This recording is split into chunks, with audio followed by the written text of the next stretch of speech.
Қайырлы күн, құрметті достар. Бүгін сіздермен имбир қосылған шай дайындаймыз.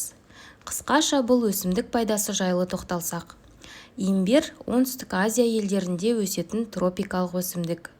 Оның адам ағзасы үшін өте пайдасы көп. Ол тұмау мен инфекциялық ауруларға қарсы тұрып, иммунитетті жоғарылатады. Гастрит, асқазан жарасы шақыратын хеликобактер пилоридан қорғайды. Жүрек айну мен буындағы ауырсынуды басады. Рактың алдын алуға, холестеринді түсіруге көмектеседі. Имбирден келесіде шай дайындауды көрсетемін. Ол үшін бізге 100-150 грамм шамасында имбир, лимон және табиғи бал керек.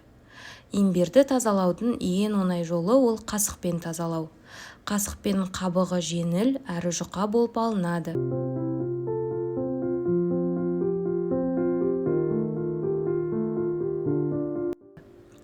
Имбирді жіңішке, жұқа қылып турап аламыз.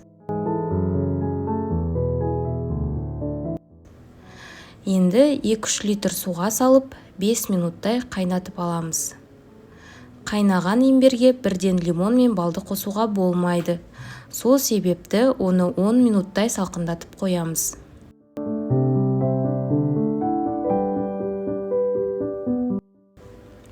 Имбир суығанша лимонды жұқалап тураймыз.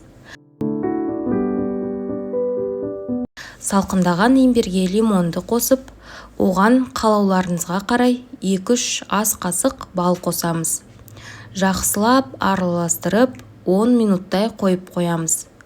Кейін имбирдің ащы дәмі шықпас үшін оны бөлек ыдысқа сүзіп аламыз. Міне біздің сусын дайын. Тұмауратқанда тұмаудың алдын алу үшін, ыстықты түсіру үшін осы сусынды жасап ішуге кеңес беремін. Видео ұнаса лайк басып, өз пікірлеріңізді қалдырып, достарыңызбен бөлісе кетіңіздер.